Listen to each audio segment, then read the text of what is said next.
Hi, this is John Abraham and you're watching Bollywood Hungama with the sexy Faridoon.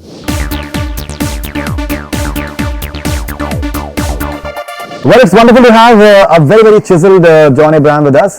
He's always been handsome, but now he's Rocky handsome. We'll talk more about that. John, huge pleasure to have you back, first of all, on Bollywood Hungama. You actually wanted me to compliment you on your physique. No, and you wanted me to say that you're chiseled. I've just been following your you're in great shape. Actually. You're in great shape. Good to meet you. Thank you. Thanks a lot.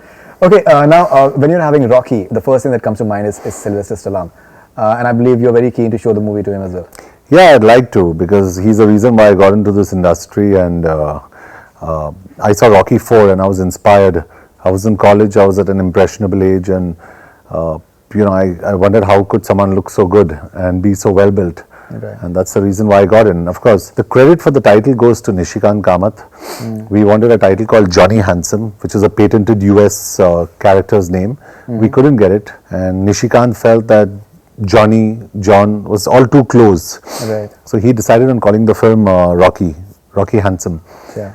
And I consoled myself saying, listen, it's my homage to Sylvester. One last point on Sylvester before we move on. Were you disappointed that he didn't get the Oscar Best Supporting Actor for Creed? Yeah, because, I identify myself with Stallone.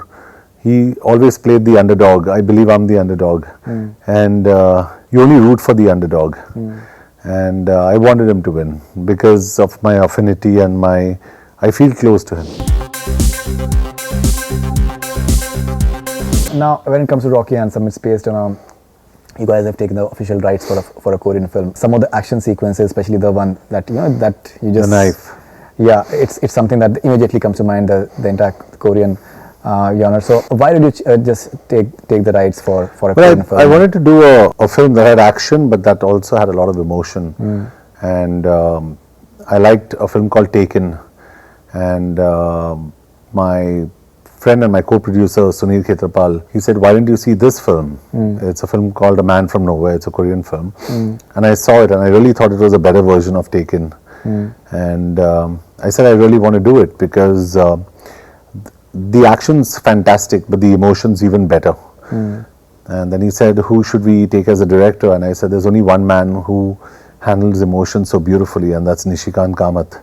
And I went to Nishikant and I offered this film to him, and he totally loved it. And he said, listen, I love it, but I'm going to turn it around on its head and make something special out of it. And knowing Nishikant, I said, okay, just do it.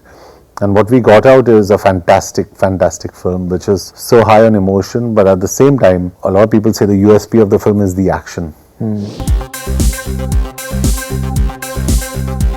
Okay, and I believe you've taken special training in Thailand, and you used to train 14 hours a day, I believe. And yeah, so I went to Thailand and I trained there for a very long time. And I trained actually more than 14 hours a day. And I trained with fighters from all over the world because everybody there was the same. It didn't matter whether you belonged to Germany, Austria, Italy, the United States, Thailand, India. It didn't matter. Once you enter the ring, you just are one. You're all the same. And I trained with Kesha. Kesha is the guy who actually fought with Tony Jaa in Ong Bak. And he's one of the best action directors we have. And he actually trained me a lot. And to give credit to someone else who's also in the film, a guy called Kazu. Kazu is half French and half Vietnamese. Probably one of the top 3 parkour artists in the world today. He trained me a lot. Kazu also has a role in the film. Fantastic. So they trained me a lot, and when I came back, the biggest compliment I got was from Nishikant Kamath. When he saw the fight sequences that we shot, he said, this is not the John Abraham from Force. He said, this John Abraham looks like he's been learning martial arts since he was a child. And I think that when your director kind of validates what you do, there's nothing better than that. So I did train a lot. We shot 8 specialized action sequences, and each action sequence is very different from the other, but they're all hand-to-hand combat fights. Some of them are, like you said, knife fights, but very interesting.